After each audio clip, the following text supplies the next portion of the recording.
Steve McNamara, England head coach, how does that feel? Oh, brilliant. You know, it's I think everyone's dream, you know, as a young boy growing up to play for your country and maybe sometimes coach your country, and you know, very, very honoured and proud to get the privilege to do that. You're going to manage to be England head coach and Bradford Bulls head coach at the same time. Is that going to be an easy process this season? Yeah, it's just for this season. Obviously the position becomes full time once the commitment's at Bradford Bulls, and hopefully that's after a grand final are finished there for ourselves. So there's a little bit of work to be done, and a little bit of you know, not divided loyalties. That's the wrong way, but there's a little bit of work from both parties to do. Obviously, Bradford Bulls is the main priority at this moment in time, but in terms of the amount of work what's been done in and around the staff what already exists at the Rugby League is huge. So it's not just about what the head coach does; it's about the team in and around him. And I'm very confident in the people already involved in the system at the RFL to get a lot of the things done what need to be done. You mentioned the team there. One member of your team is going to be Brian Smith, someone very familiar to fans in this country. You know Brian well. How's that going to work? Well, Brian's probably one of the most experienced and best coaches in World Rugby League, and part of the remit for myself, part of what I wanted as my setup was Brian Smith to be involved. Full stop. I think it's a gap. It's an area where we haven't probably fulfilled over a period of time there. We need somebody across there on the Southern Hemisphere. We need somebody there who's fully au fait with all the new techniques, everything that's happening in and around that competition, both systems wise and individual players wise as well. So he brings us a whole wealth of experience on the coaching front, as well as for everybody else involved at the RFL on the advisory capacity as well. Brian's involved down there with Sydney Roosters. Is he going to join up with the team when you arrive in October? Yeah, that's the plan. He will. He won't come over for the mid-season international. The existing staff will be involved in that, and any new staff that we look to bring in here. But certainly, once we hit the Southern Hemisphere, that's when Brian's involvement will be fully involved, and obviously, in between times there. We'll have various conversations. Once my job becomes full time, then I think we'll see the positions fully evolve there as well. You mentioned the coaching team that will be in place in time for the mid-season international on June the 12th. How far away are you from naming your assistants?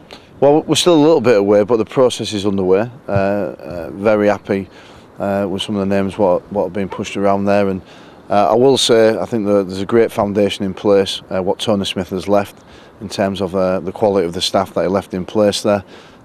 Great foundation, but as with everything, I need to look at things in my own light there, make some judgments, and we'll put a very, very strong team together, what will involve a lot of very good young English people.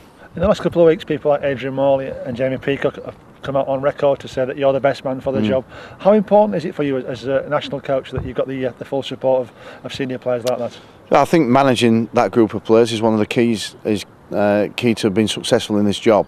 They're all very good players because they're all involved in international setups. It's our job to make sure that we probably get more of those international class players coming through. But once they get to that stage, it's about management of them, particularly after a long hard season. And I think for myself, being involved for the previous 3 years has given myself and the existing players an opportunity to see what I've got to offer. And it's very nice when people obviously say good things about you there, but hopefully we can keep that message going, involve a lot of the current players what are obviously performing very well, and like I said, increase the numbers from the juniors coming through.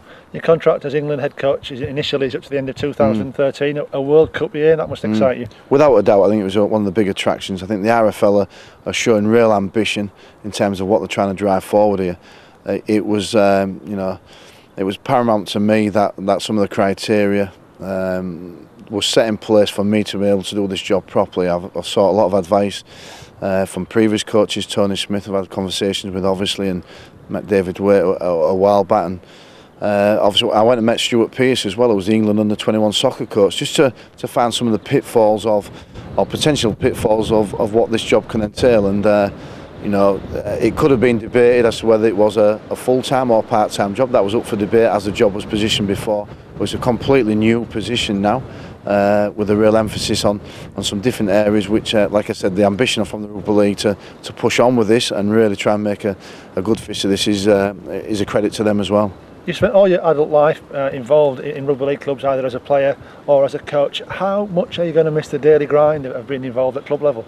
Well, that was part and parcel of you know, some of not fears is probably the wrong word, but some of the questions that I had myself for the RFL, because you know, quite simply, I ready for that situation where you sit behind a desk, and it's not a desk job. That's the way now that we've both approached it. The plans what I had in place for us to move on and enable me to get that adrenaline buzz, if you like. You know, I think them plans, once the job becomes full time, will be plain to see. So I've got the day-to-day running of Bradford until this season's finished. But then from then on, I think you'll really see the job evolve. And certainly for myself, I need to make sure I'm at the front, the cutting edge of rugby league. I know some of our predecessors have felt a little bit out of it when you know, you've been sat in Red Hall for 12 months and then you have to go out there and coach. So there'll be plenty of opportunities for myself, both in this country and quite possibly in overseas there, to make sure I'm fully involved in coaching.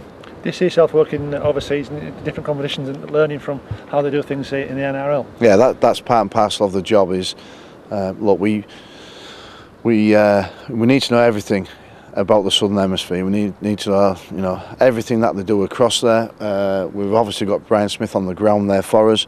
I'll be across there at certain stages throughout the position when it becomes full time, for enabling me to do that there as well. And you know, it's very difficult in this country, being the head coach of an organisation, to be involved in the club sides in this country, because it alienates yourself really from one club to the next club, and certainly that's not the aim. The aim for me is to make sure that as a national coach, that we are fully up to speed with everything, both in this country and overseas, and in other sports there as well, to give us the real cutting edge. Like I said, I think the foundations, there's some super foundations in place for us to be successful.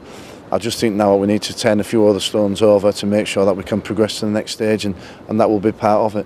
Your first match is in June. It's an exciting prospect. Yeah, very much so. It's you know, it's one of the things that, you know, I'll be very, very proud, you know, when the day happens there. And I think the way the current Super League players are shaping up at this moment in time, I think we should, you know, injury free, or we get a little bit of luck on the injury front, we should be able to pick from a very, very strong side with a lot of players who are in good form.